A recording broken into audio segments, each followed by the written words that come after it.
Olá, pessoal, bom dia. No ar agora através da Rádio Eldorado FM 87.5 e também através do canal do YouTube O Ativista Paracatu, você ouve e assiste o programa Pimenta Malagueta. Apresentação: Antônio Vieira, Tonhão, que sou eu, e meu amigo Otacílio Pereira. O oferecimento é do Movimento Verde Paracatu e Coperfan, e além do VIP Studio, que é quem nos cede esse espaço. Eu queria aqui agradecer também o apoio do pessoal lá da Eldorado FM, o Zusa do Paracatuzinho e o Alexandre Barros, que são os diretores da emissora de rádio. O nosso bate-papo de hoje é a respeito da Conferência Nacional do Desenvolvimento Rural Sustentável. A terceira Conferência Nacional de Desenvolvimento Rural Sustentável e Solidário, terceira CNDRSS, realizada em Brasília de 24 a 27 de março de 2026, marcou a retomada da participação social no campo, isso após 13 anos. Com o tema Uma Agenda Política de Transformação Agroecológica para o Brasil Rural, o evento reuniu cerca de 40 mil participantes nas etapas preparatórias, resultando em 75 propostas para nortear políticas públicas de soberania alimentar, agroecologia e inclusão social para povos do campo, águas e florestas. Hoje vai estar conosco, batendo um papo aqui, a Ingrid Bicalho. Ela é engenheira agrônoma, mestre e doutora em microbiologia do solo pela Universidade Federal de Uberlândia, com ênfase em indicadores biológicos de qualidade do solo, mudanças climáticas e gases de efeito estufa em ambientes naturais e antropizados. Atuou como professora de 2010 a 2023, integrando a agroecologia como eixo transversal no ensino e na pesquisa. Desde 2024, ela é extensionista na Emater, onde desenvolve assistência técnica participativa voltada à transição ecológica da agricultura familiar. Sua atuação articula ciência do solo, ecologia e saberes tradicionais para promover sistemas agroalimentares sustentáveis, com destaque para o manejo ecológico do solo, bioinsumos, adaptação às mudanças climáticas e fortalecimento da autonomia das famílias de agricultoras. Combina formação acadêmica sólida com prática extensionista dialógica, valorizando metodologias participativas e a troca de conhecimento entre universidades e território. Bom dia, Otacílio. Bom dia, Ingrid. Bom dia. Bom dia, Tonhão. Bom dia aos ouvintes do nosso programa Pimenta Malagueta. Estamos hoje aqui com um tema muito importante, interessante para a gente refletir sobre o desenvolvimento rural sustentável, e especialmente agora nesse momento em que se realizou a terceira Conferência Nacional de Desenvolvimento Rural Sustentável. E nós tivemos a oportunidade, inclusive, de fazer o debate preparatório da Conferência Nacional através da realização da nossa Conferência Municipal de Desenvolvimento Rural Sustentável aqui em Paracatu, em setembro, né, que contou com uma participação expressiva dos agricultores, trabalhadores, autoridades, órgãos, as cooperativas que atuam na agricultura familiar. E, como você destacou, nós vamos bater um papo hoje aqui com a doutora Ingrid. Eu gosto sempre de chamar ela de doutora, a gente participa muito nas ações aí do PRS Cerrado, Desenvolvimento Rural Sustentável e os Dias de Campo, e é importante a gente destacar porque as pessoas costumam chamar de doutor, é advogado, é gente que talvez nem fez doutorado, né? E a Ingrid, como a gente já sabe, ela é especialista, então ela tem uma especialidade nessas áreas que você destacou aqui, então ela é doutora nesse quesito. É importante destacar isso, mesmo na condição de agrônoma. Bom dia, Ingrid. Você, inclusive, participou com a gente na Conferência Municipal de Desenvolvimento Rural Sustentável. Qual que é a importância, o papel desse movimento de discutir o desenvolvimento rural sustentável e solidário? Bom, Bom dia a todos, inicialmente. Obrigada pelo convite. Para mim é uma grande satisfação, enquanto engenheira agrônoma, enquanto profissional, enquanto especialista nessa área e também extensionista da Emater, poder contribuir um pouco para a transmissão desse conhecimento nesses meios digitais, né? Principalmente no cenário de hoje, o cenário, né, globalizado que a gente vive, esse cenário de guerra, de incerteza, essa conferência ela tem um papel fundamental na questão da retomada de autonomia pela agricultura familiar e os meios de produção. O que a gente tem visto? Incerteza com relação ao fornecimento de insumos, incerteza com relação ao fornecimento de combustíveis, essas alterações constantes no preço dos combustíveis, no frete, as especulações de aumento no preço dos alimentos, de uma crise de alimentação a nível global. Então, isso tudo, aliado à conferência, hoje é extremamente importante. Por quê? Não tinha uma conferência nesse sentido há 13 anos. Então, depois a gente teve um gap, né, uma pausa nesse diálogo por 13 anos, mais de uma década. E essa retomada de diálogo entre a sociedade civil e o governo, ela é extremamente importante. Por quê? Porque ela traz uma participação social ativa. Nós tivemos vários atores envolvidos, comunidade envolvida. Todas as propostas que foram enviadas foram desenvolvidas pela sociedade civil em comunhão com a agricultura, principalmente a agricultura familiar.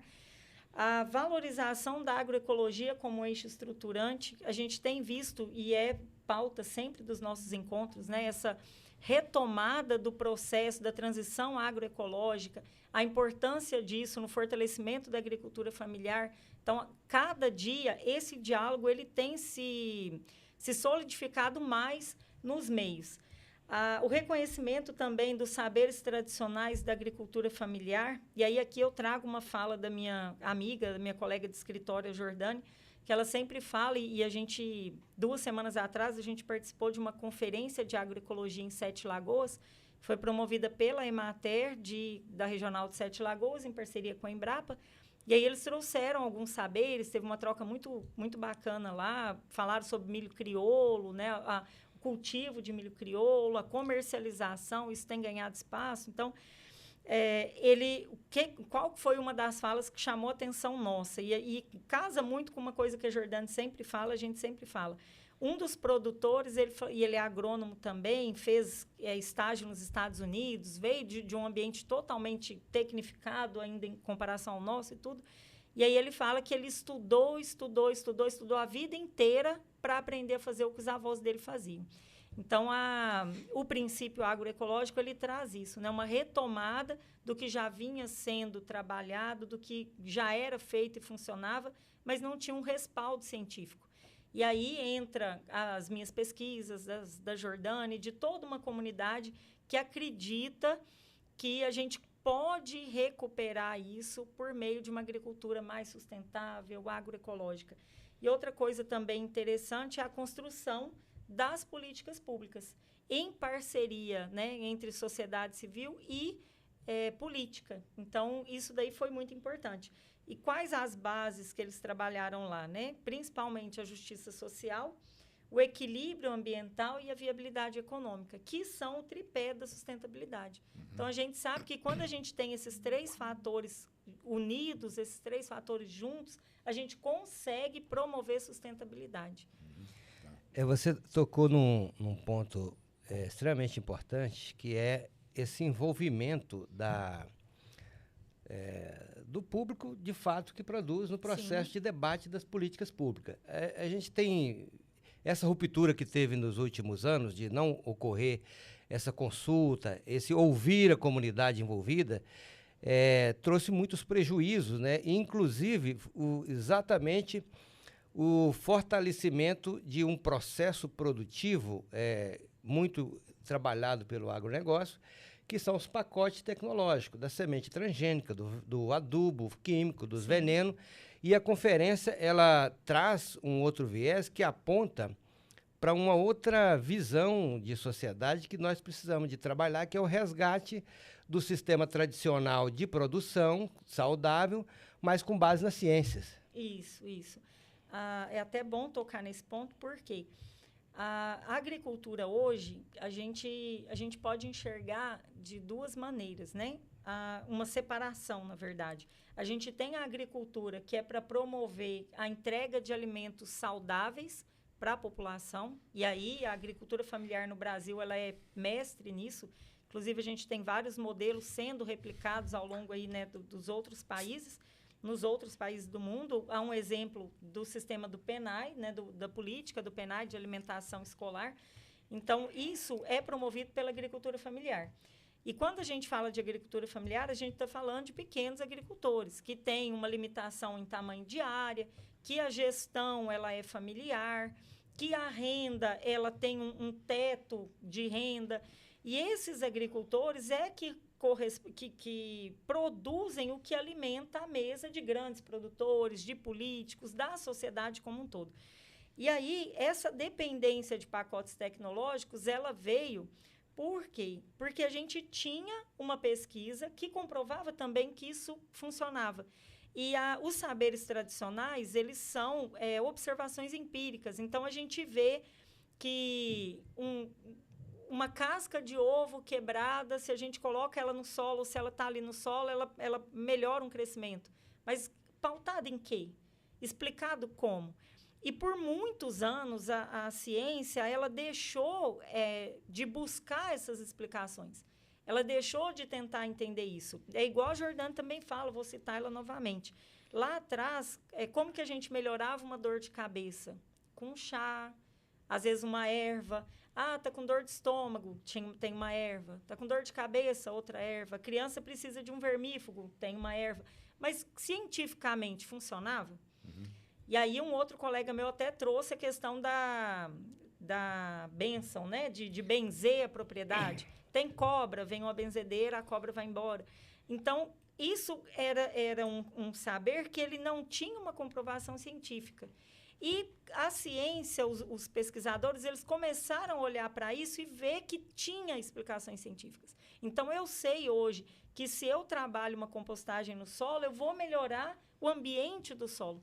E esses pacotes tecnológicos, o que eles fazem? Eles não promovem uma melhoria da vida no solo, porque a natureza ela é equilibrada. A natureza, hoje, ela sozinha, ela se sustenta. O que desequilibra a natureza? É a ação do homem. Então, eu sempre dou exemplos da floresta amazônica, o cerrado no estricto senso. São matas que elas não recebem adubação. Esse pacote tecnológico que a gente fala, que o pessoal vende, e que os produtores em si são tão dependentes, eles não sustentam uma floresta. A floresta se sustenta sozinha. E como que isso acontece? Por reciclagem de nutrientes, por compostagem, por processos biológicos.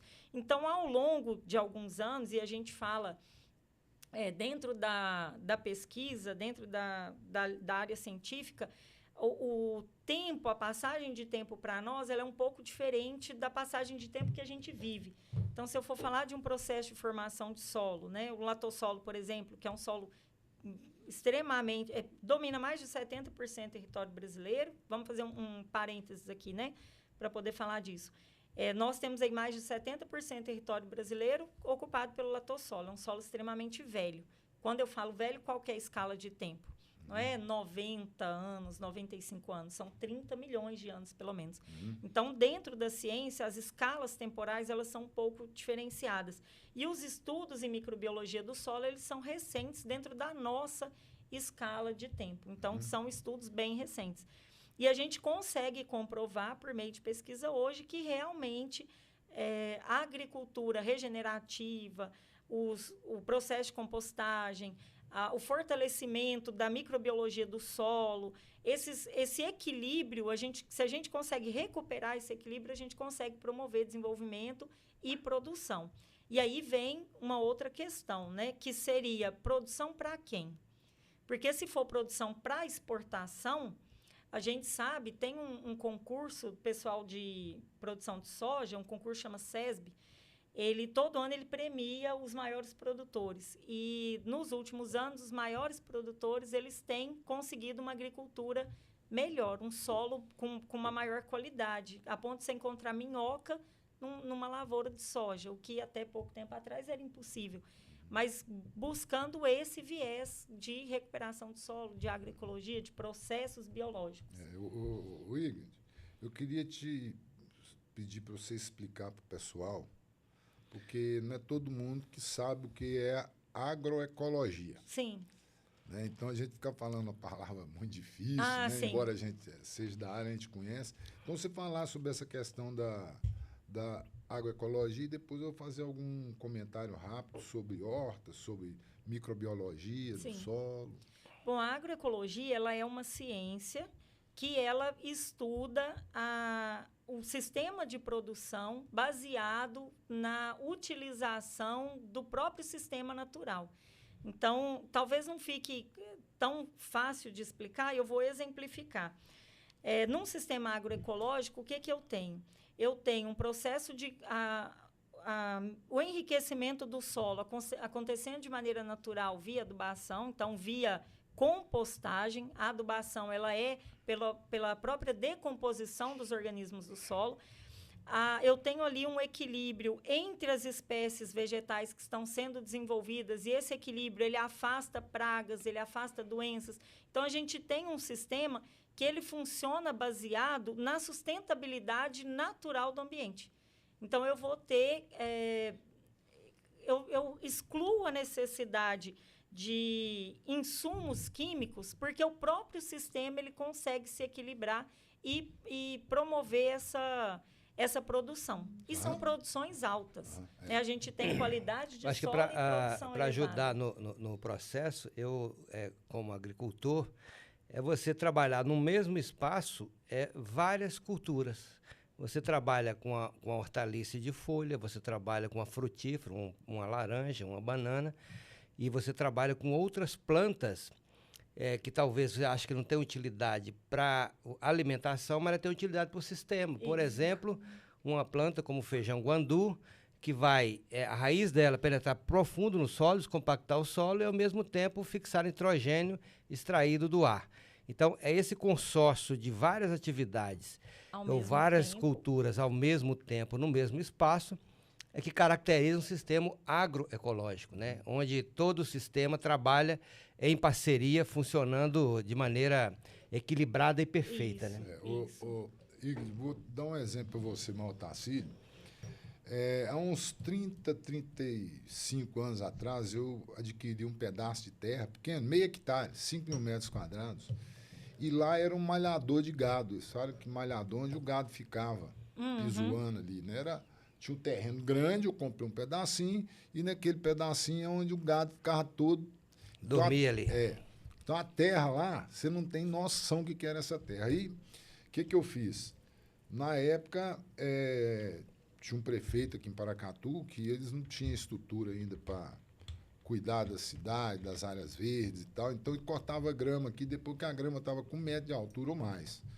E aí eu comecei a juntar essa grama e levava para o meu terreno lá. E todo mundo falava que eu era maluco, que eu estava jogando lixo no meu terreno. Entulho, né? Conclusão, hoje lá nesse terreno meu, você precisa de ver a capacidade de infiltração de água no solo e tem minhoca para tudo quanto é banda lá, né? Esparramada no terreno. Então, é exatamente o princípio da agroecologia. Você, né? E quando muitas vezes você dá um exemplo mais prático para o pessoal, uma horta que você planta tudo quanto é espécie de planta ali, uma próxima da outra, tem muito menos doença do que uma que você tem o só alface, o só tomate, né? Sim, então, porque a gente tem plantas que são repelentes naturais. Uma outra questão que eu queria colocar sobre essa matéria orgânica no solo.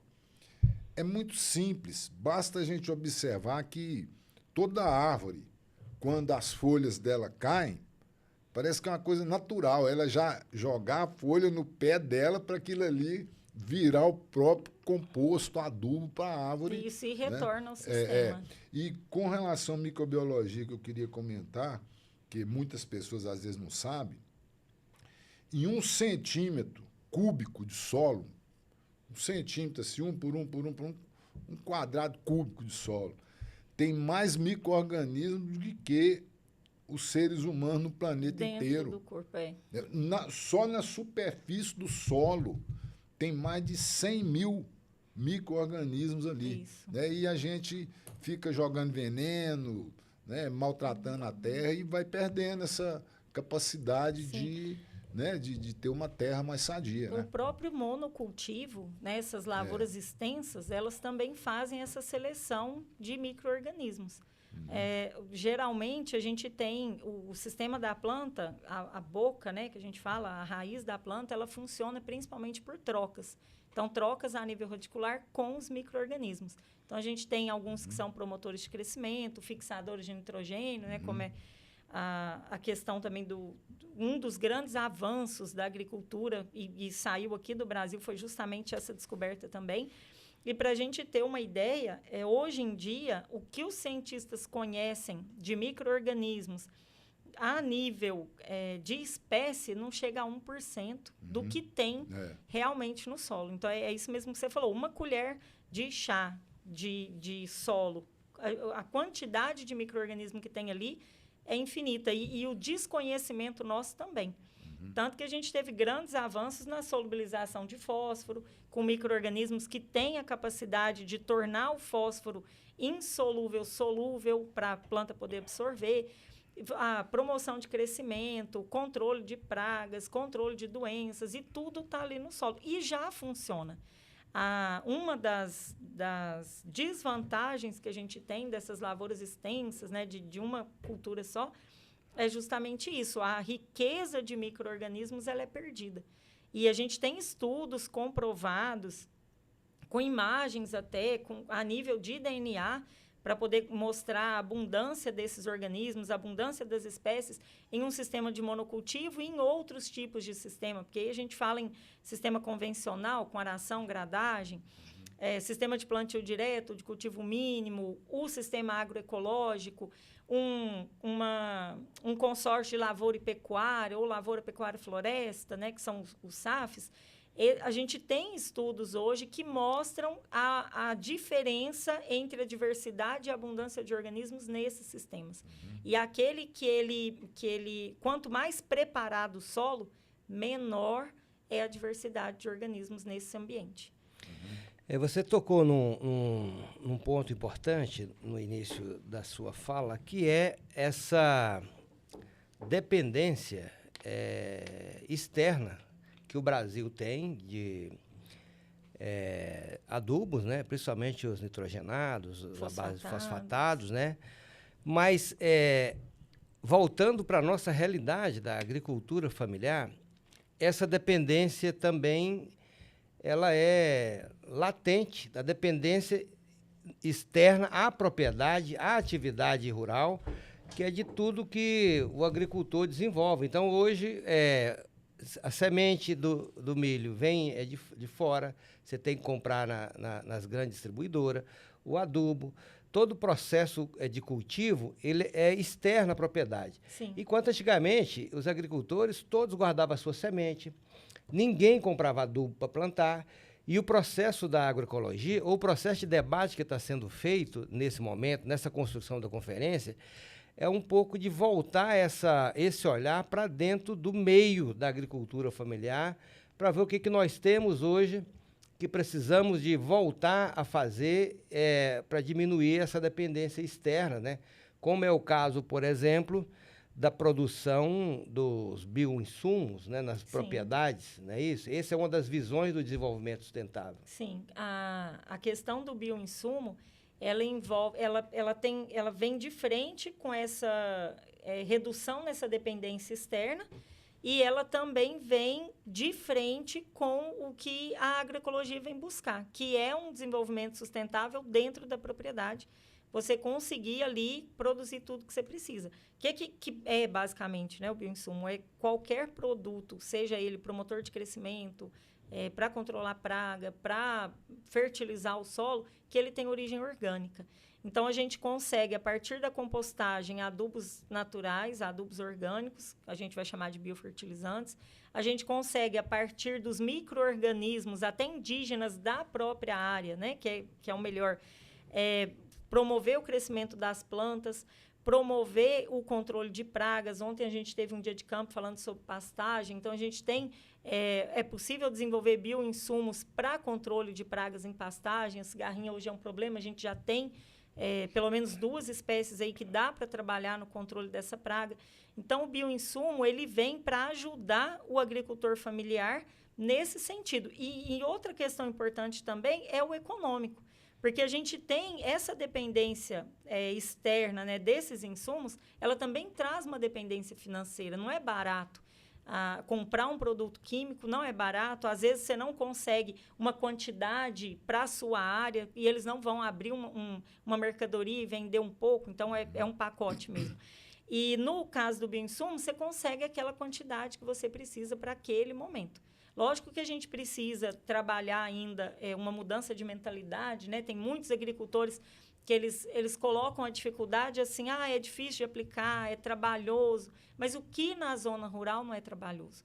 O que numa propriedade não é trabalhoso? Eu costumo sempre falar nos espaços que eu estou que não existe ninguém no mundo que tem mais fé, que acredita mais do que o agricultor. Sim. Quer dizer, você planta uma semente, você enterra uma semente no solo, você não tem garantia que ela vai nascer, né? Se nascer, você não sabe se ela vai desenvolver suficientemente para produzir. Tem um clima.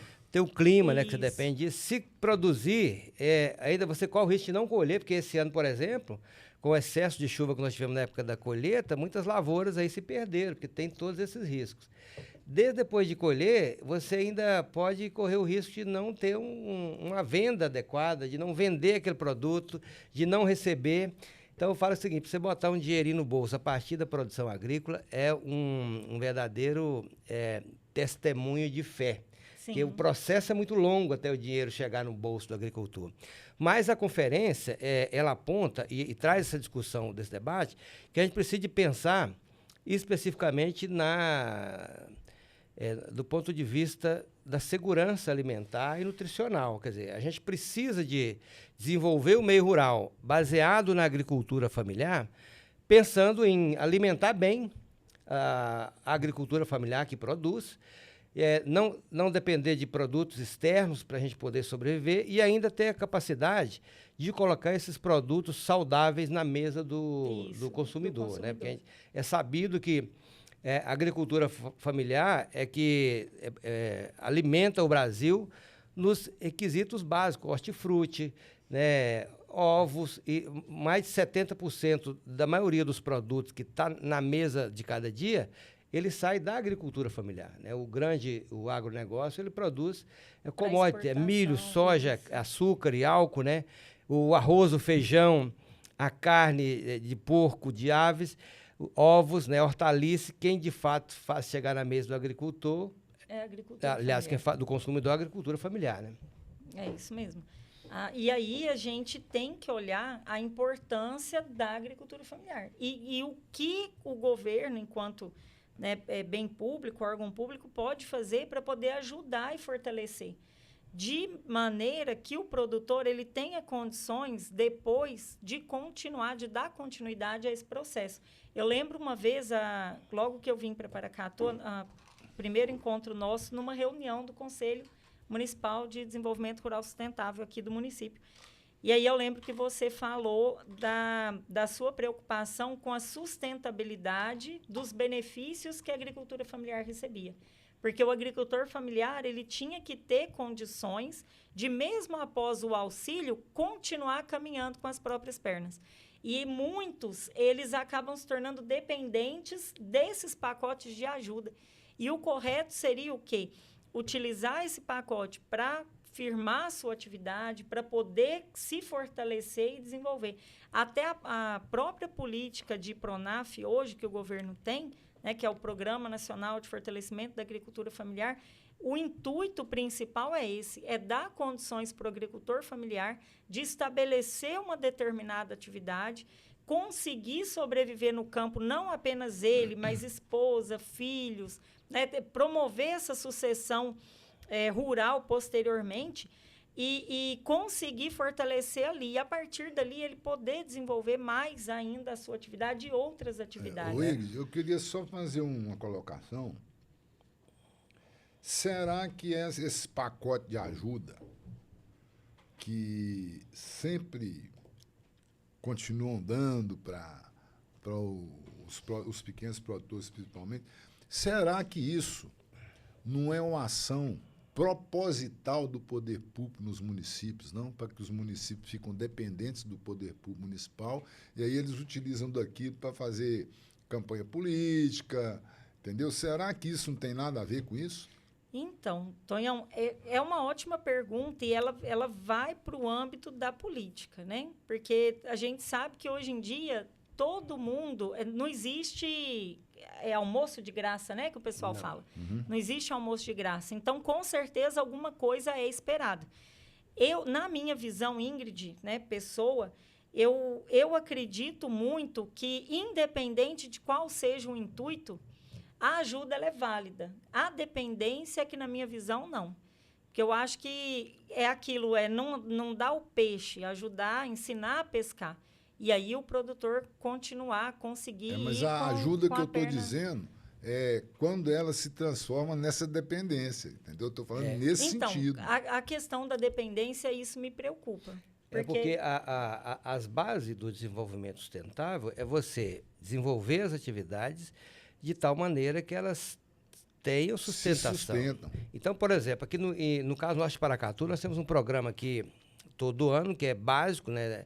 Todos os prefeitos fizeram isso, que é gradagem e silagem. Então, a prefeitura ou contrata tratores ou coloca o trator na comunidade, na associação, e cada agricultor tem direito a 10 horas de gradagem todo ano e ele entra com o óleo diesel, em torno de 10 litros de óleo diesel por cada hora de gradagem.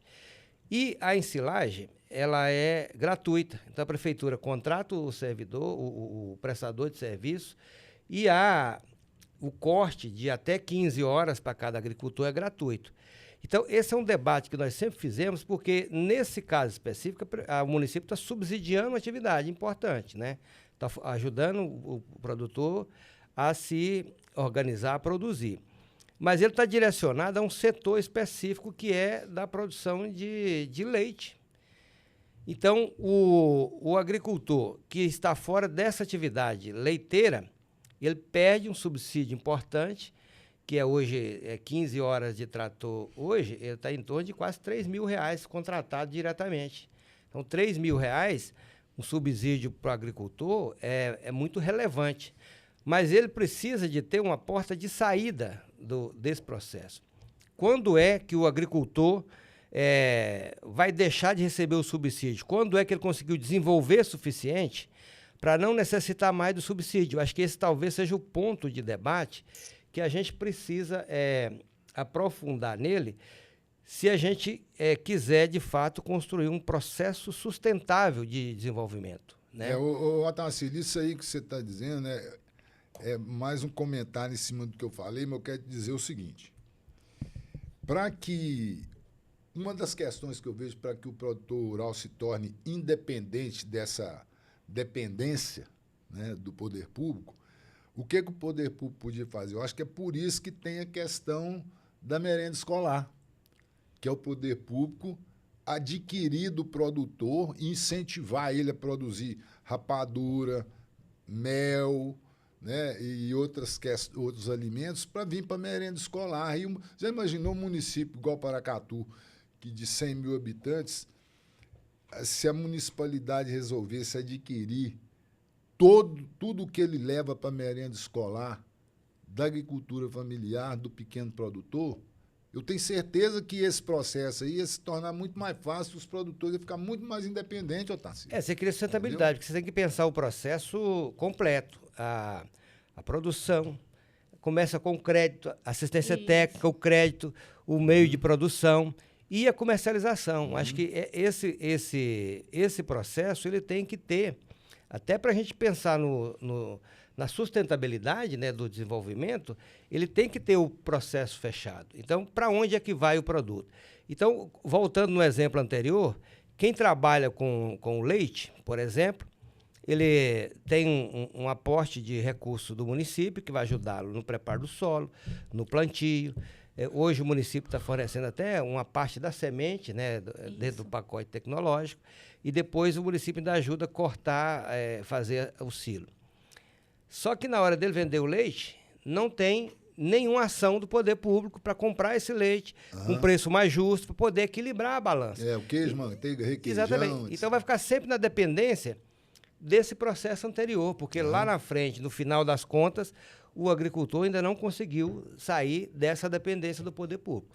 Então é por isso que o projeto, a discussão do desenvolvimento rural sustentável e solidário, e é importante a gente pensar o que significa essa parte do solidário que está na proposta de desenvolvimento, que é para a gente pensar o sistema todinho. Ele tem que se sustentar para o agricultor e ele tem que ser também ter um processo de comercialização justa para chegar na mesa daqueles que são assalariados, que depende desse produto saudável, então ele tem que chegar lá com preço equilibrado. Acho que é aí que entra o viés do desenvolvimento solidário. Porque se a gente não pensar o desenvolvimento como um todo, aí nós estamos pensando só de um lado da mesa, né? O lado de quem produz, do agricultor e tudo. E o lado de quem consome, do assalariado, aquele que fica o dia, né, todo no serviço, que é 6 dias por semana, 7, 8, muitos ainda, né? E a hora de adquirir o alimento que nós produzimos, né, que o agricultor produziu com subsídio, com apoio técnico, com tecnologia, e esse alimento está caro. Então, o princípio da solidariedade também ele tem que estar pensando no consumidor final. Né, Otacílio, antes de você comentar a fala de Otacílio, eu queria te perguntar o seguinte. Nessas conferências por aí afora, logicamente, eu acredito que tenha acontecido algum debate, alguma proposta sobre incentivo de hortas comunitárias nos bairros.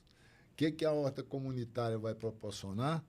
Um alimento de primeira qualidade, um alimento mais barato, porque já existem em Minas Gerais, inclusive em Sete Lagoas, eu já vi lá uma vez uma horta dessa, que é num bairro, né? E aqui nós temos, eu até fiz uma proposta um tempo atrás aí, de pegar esses lotes vagos na cidade, mas isso aí cabe ao poder público municipal. Pega os lotes vagos, negocia com o dono dos lotes, mantém esses lotes limpos e transforma ele em horta comunitária.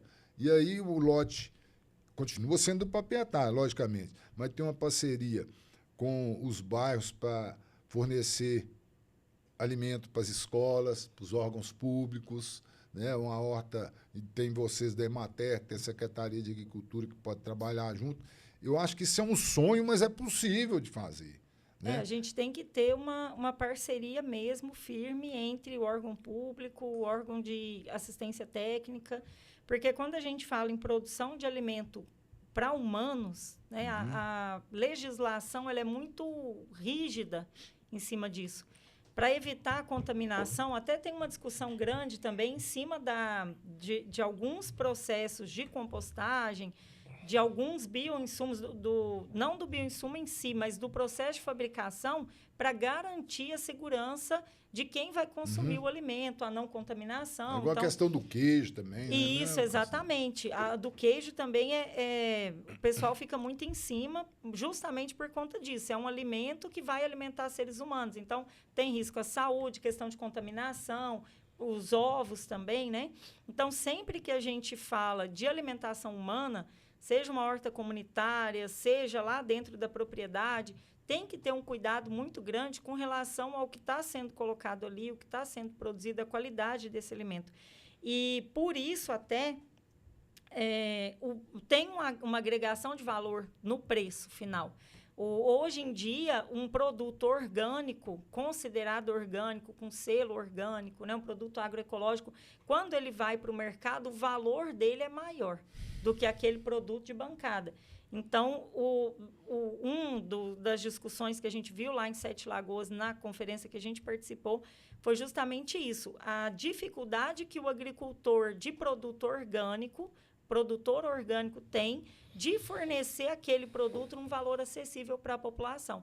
Porque, como o Tassilo falou, né, a gente tem que ter essa preocupação também de levar um produto de qualidade para a mesa do brasileiro, mas que tenha um valor que ele consiga pagar. Mas eu acho o seguinte, eu acho que isso é possível de fazer, entendeu? Eu acho que é possível de fazer, principalmente se tiver um apoio de um órgão como a Emater e a Emater tiver uma estrutura de pessoal para trabalhar nisso, for uma política de Estado, a política do município, eu vejo que tem possibilidade desses produtos concorrer com esse produto de bancada, que também a gente nem sabe se o produto de bancada tem essa qualidade que a gente está origem, falando. né? Eu acho que é por isso que o processo, né, o debate sobre desenvolvimento rural sustentável e solidário, ele pressupõe todas essas vertentes, né? A agricultura orgânica, agroecológica, ela é possível de baixar custo para o agricultor, né? Desde que a gente tenha o processo de assistência técnica, que a gente consiga fazer muitas das produções de forma cooperada, né? Sim. Se o próprio agricultor ele for produzir o composto, produzir o bioinsumo e ainda produzir o alimento, ele vai empregar muito mais mão de obra e mais tempo. Então, é claro que o produto dele vai ficar mais caro, porque ele vai dedicar muito mais mão de obra. Agora, num processo de cooperativo, onde um grupo produz os insumos, outro grupo entra com a produção de alimentos, é possível da gente diminuir esse custo, diluir o custo no grupo, né? Então, é por isso que o processo precisa ser debatido.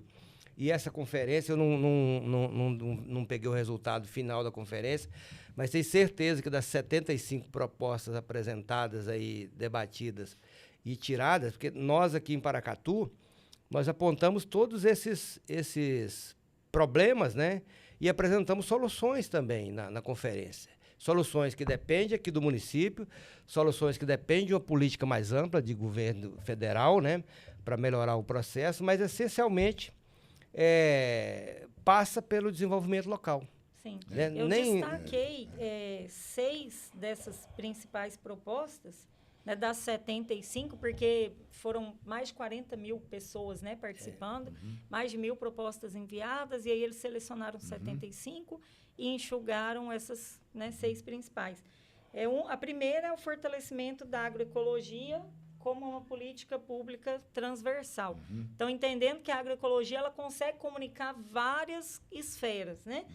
A criação de mecanismos de sucessão rural para jovens agricultores, porque a gente vê hoje a dificuldade que é para manter um jovem na zona rural. E é importante nesse quesito da sucessão a gente entender essa possibilidade de acesso às tecnologias, né? Sim. Eu, por exemplo, na minha juventude, a tecnologia mais avançada que a gente tinha na roça era enxada, né? Enxada e foice. Então, todo o processo de trabalho de produção era manual. Hoje não. Hoje não é possível mais você ficar na roça sem acesso à internet, né? Sem ter energia elétrica, sem ter acesso à internet, sem ter máquinas e equipamento que te ajudam a facilitar o trabalho, né?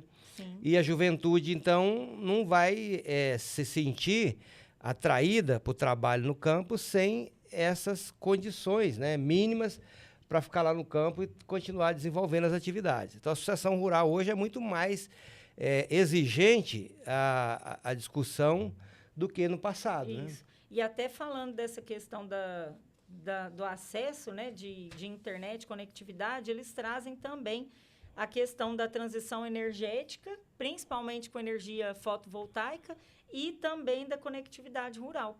Aí o governo ele tem uma linha, né, o Pronaf Bioeconomia, justamente para esse financiamento da energia fotovoltaica, e ele também tem um programa Rural Mais Conectado, que busca levar a internet de qualidade à zona rural, para poder garantir essa conectividade. Eu queria até fazer um comentário em cima disso que você está falando. Eu estava vendo a matéria esses dias aí, o cara criticando produtores rurais que falam que não acha trabalhador rural hoje mais para trabalhar na zona rural. E ele falando, é lógico, o cara está acostumado com internet, com energia elétrica, com a casa razoável para ele morar, e o produtor contrata o cara e joga ele de qualquer jeito, né? Igual eu já vi casa aqui que o dono da fazenda tinha energia no curral, mas não tinha na casa do trabalhador de lado do curral, né? Então, é isso aí. É a questão de dar condição, né? Até condição, para o né? funcionário, não é nem dentro da questão familiar, mas se ele tiver condições de ter funcionário também, porque hoje, para a pessoa ela conseguir se estabelecer na zona rural, ela precisa ter condições mínimas. E o mundo, do jeito que a gente vive hoje, ele é conectado. Até o produtor ajuda, né? Na verdade, porque às vezes ele está ali, apareceu uma praga, ele não conhece, ele tira uma fotografia, o Google mesmo já identifica. Então, as próprias ferramentas de inteligência artificial que são gratuitas e estão disponíveis, elas conseguem dar esse primeiro auxílio. Claro que não substitui uma visão técnica, né, o olhar, o tocar, isso não é substituível, mas para apagar um fogo, isso já ajuda. Então, e até para manter o jovem. Eu tenho uma produtora que a gente assiste no assentamento, o filho dela, ele faz agronomia EAD.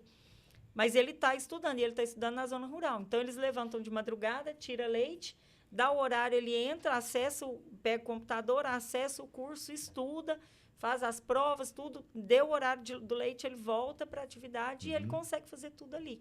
Se ele tivesse que deslocar para a cidade, ele não conseguiria ajudar a mãe em casa. E esse é um dos jovens que tem interesse em ficar. Porque ele vê ele tem no sangue aquela atividade. Então, e hoje, um exemplo muito bom da tecnologia hoje a serviço, né? Os drones, né? Os drones agrícolas, tanto o drone que se desperdiça lá no Irã, naquele mundo lá na Ucrânia, né? Jogando bomba. E a gente acertando um drone aqui para você fazer uma aplicação de biológico. Você pode fazer, inclusive, não só de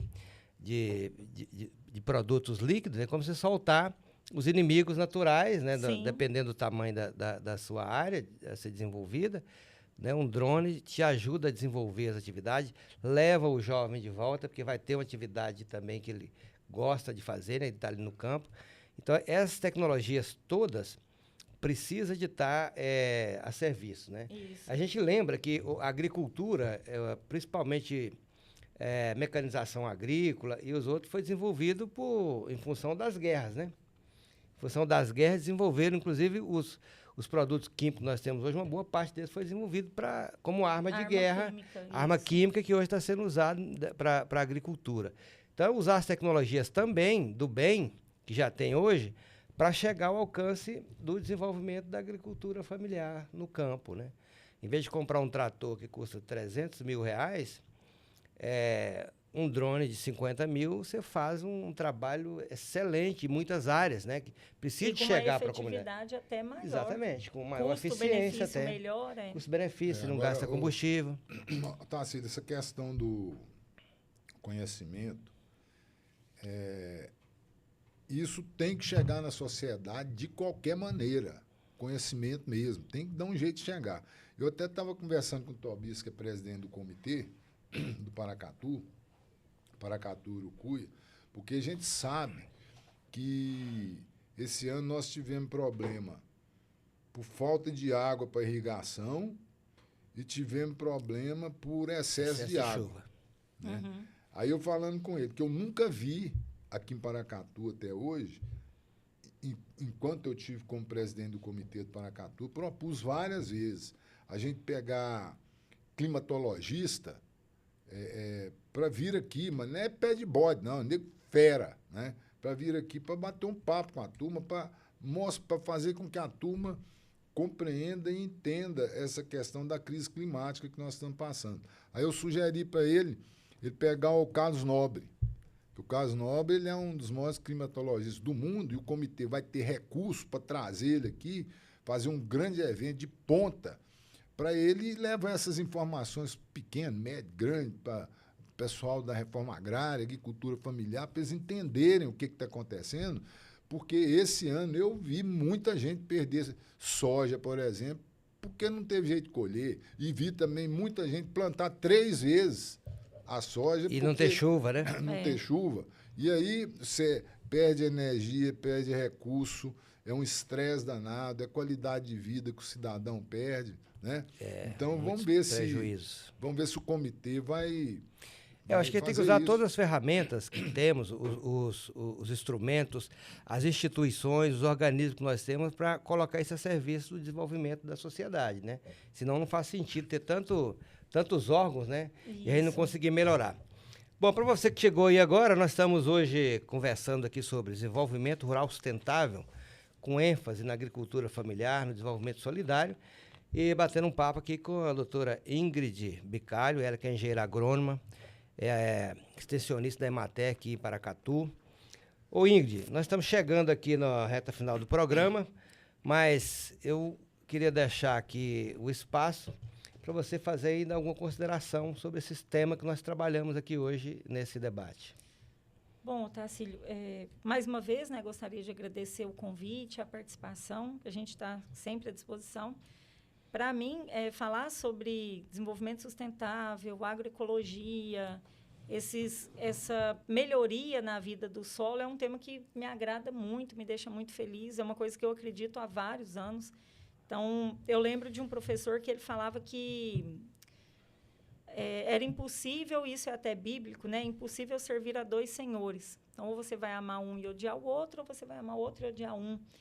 E eu amo muito o que eu faço e eu acredito no que eu faço. Então, quando a gente entra numa linha científica, a gente começa a olhar as coisas sempre com um ar de dúvida. Será que é? Como que eu vou comprovar isso? E a gente vai para a pesquisa para comprovar. Então, eu acredito muito na questão da vida do solo, na microbiologia, no bioinsumo, na agroecologia, porque eu vi isso tudo funcionar na pesquisa. Eu vi resultado real na pesquisa. Então, a gente tem hoje, e até a Embrapa, né, ela transformou esses estudos em um protocolo, é o BioAS, de bioanálise de solo, isso também é recente. O produtor ele tem hoje em mãos o poder de ver como está a saúde do solo dele. E antes, a gente olhava, a gente entendia a fertilidade de um solo por uma análise química. Ou a gente entendia o bom manejo de um solo pela análise física. Ah, está compactado, o manejo está ruim. Ah, o pH está elevado, a fertilidade vai estar baixa. E a gente sabe hoje que esses bioindicadores de qualidade, eles são muito mais sensíveis que uma compactação de solo, que um pH elevado ou que um pH básico. Então, a gente consegue ter uma visão mais ampla. E a partir do momento que a gente conhece mais a fundo algo, a gente consegue trazer outras ferramentas para poder recuperar, para poder melhorar, para poder produzir. E principalmente de maneira sustentável, né? Daqui a uns tempos a gente não vai estar aqui mais, mas os meus filhos estarão, seus filhos, netos, eles estarão aqui. Então, o que a gente está deixando para eles? Eu quero deixar um ambiente saudável, eu quero deixar uma produção de alimentos saudáveis. Então, eu tenho essa preocupação, não porque eu tenho filhos, mas eu tenho sobrinhos, tenho parentes. Então, a sustentabilidade, ela preconiza a gente produzir hoje e garantir que as gerações futuras também possam produzir. Com o quê? Com qualidade, com segurança e com saúde. E isso dá para o produtor segurança alimentar, dá poder de comercialização, porque ele vai ter um produto de qualidade para entregar. Um produto que ele sabe a origem, ele sabe o que ele colocou no solo e o solo vai responder. E não é comprado, isso é natural. Enquanto a gente está aqui conversando, eu tenho lá micro-organismos solubilizando fósforo de maneira gratuita, porque eles fazem isso, é o papel deles fazer isso. Então, eles estão contribuindo para que a gente tenha um ambiente mais sustentável. Uma pena que muitas pessoas não tenham esse tipo de visão. O desejo nosso é que isso amplie, que isso aconteça mais, e é até uma visão pública, porque a maior prova que a gente tem disso é depois de mais de uma década a conferência voltar a levantar essas questões. Ingrid, eu acho que nós temos que tentar fazer com que as pessoas tenham mais sensibilidade para perceber as questões. Por exemplo, lá onde eu moro, que é meio hectare, que é nada, é meio hectare, você vê, meu quintal, eu nunca varri o quintal lá de casa. Tem uma camada de folha o ano inteiro. Choveu, não tem lama. Parou de chover, aquilo ali decompõe, você vê como é que é o quintal. E o produtor rural, ele também pode ver isso na propriedade dele. Por exemplo, teve muita nascente que nós protegemos com cerca aqui, que a hora que chovia à noite, no outro dia você ia lá na parte da manhã, estava seco, onde tinha lavoura. E a hora que você pulava a cerca, ia onde a área estava protegida, estava tudo molhado, a gente tinha água nas folhas. Né? Sim, então, é um equilíbrio do ambiente. então o pessoal tem que observar. Eu acho que o ser humano está deixando de ser observador, entendeu? E com isso ele não percebe essas questões né, que a gente está falando. Eu acho que quanto mais fácil fica o acesso à informação pronta, né, mastigada, eu mando uma pergunta, eu tenho uma resposta, menos observadores nós somos. Eu tenho o meu orientador, ele já tem mais de 80 anos, e ele sempre falava assim, quando você entra no carro e vai viajar, você observa a paisagem? Você olha o que está à direita, o que está à esquerda, você olha a formação vegetal, você olha as serras, você olha os morros, você olha as planícies. Começa a observar. Porque é possível a gente ver diferença assim, olhando um ambiente, uma visão maior. Quando a gente vai aproximando mais, né, aumentando aquela lupa, o que a gente vê, a riqueza que a gente vê, a informação que a gente tem, ela é muito maior. E o produtor, muitas vezes, Otacílio, você que está no meio aí dessa turma, tem muito produtor que gosta de queimada. Com isso, ele não vê que ele destrói a biodiversidade que está em cima, nas árvores, as árvores e a biologia. Não, morre. Né? Então não vê, ele não percebe isso. Eu tenho, lá em Uberlândia, eu tenho estudos com queimada. Né? Tivemos um incidente dentro de uma das áreas de reserva de uma das fazendas da UFA uma vez. E aí era época de agosto, muito incêndio. Lá em Uberlândia isso acontece muito. E aí, quando teve essa situação, eu falei com o orientado, vamos fazer um estudo ali. Porque eu tinha a mata virgem preservada e do lado eu tinha a área queimada. A gente fez um estudo biológico. A diferença acaba. Você não tem vida. Você mata tudo. Você vai ver a questão nutricional, né, que não é um indicador sensível, você tem nutriente. Porque o solo, ele está queimando, o fogo, ele está queimando matéria orgânica. Então, você tem nutriente, mas vida você não tem. É o solo sem cobertura, só com o calor do sol, né? Incidindo diretamente no solo, já mata os micro-organismos, mas se botar uma temperatura ali de 90 graus a mais, 100 graus. Solos, esse pessoal da aração, da gradagem, um solo nu, se você pegar um latossolo, né? Porque quanto mais escuro o solo, mais calor ele vai absorver. Você pega um solo nu, num horário de meio-dia, numa época de agosto, setembro, a temperatura pode passar de 70 graus. Micro-organismo, a maior vida do solo, ela concentra até 5 centímetros de profundidade. Eu fiz estudos até 20 centímetros. Você tem mais de 40% de diferença de atividade de acordo com a profundidade. Então, a camada mais rica em biologia, ela está ali nos primeiros 5 centímetros. O resto é mineral, né? Lá para baixo.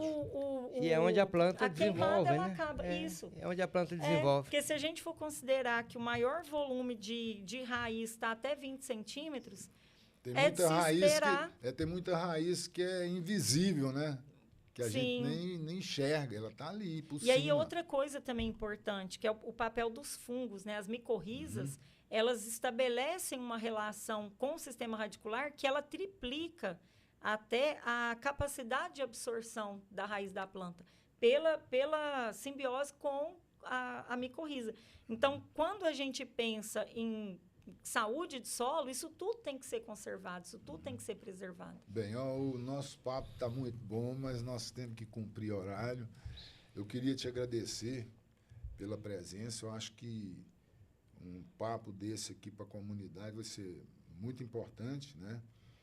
Queria agradecer à Rádio Eldorado FM, que todo sábado, 9 horas da manhã, a gente está apresentando esse programa. Agradecer ao Zusa, mais o Alexandre, e convidar para você para todo sábado, 9 da manhã, ouvir através da Rádio Eldorado FM 87.5 esse programa e também assistir através do canal do YouTube. Agradecer a Copefam, Movimento Verde, o VIP Studio, né, e dizer que todo sábado nós estamos aí com você levando essas informações. Otacílio. Bom, agradecer a Ingrid aqui pelo bate-papo, né? Desejar a você que nos acompanha aí uma boa Páscoa, que você possa aproveitar esse domingo com a família, aproveitar para fazer reflexão. Nós estamos num período de chuva, né? A chuva é bênção, que a gente possa ainda ter muita água nesse mês de abril para ajudar a gente no processo de produção aí no meio rural. E a nossa função aqui é levar informação, trazer polêmica, né? Porque o Pimenta Malagueta nosso aqui é botar tempero. Nós estamos aqui para botar tempero, né? Obrigado, Ingrid. Obrigado a todos vocês. Um grande prazer. Beleza, um abraço a todos. Até Domingo que vem tem mais. Arara é um arco-íris, rara cor azul, anil.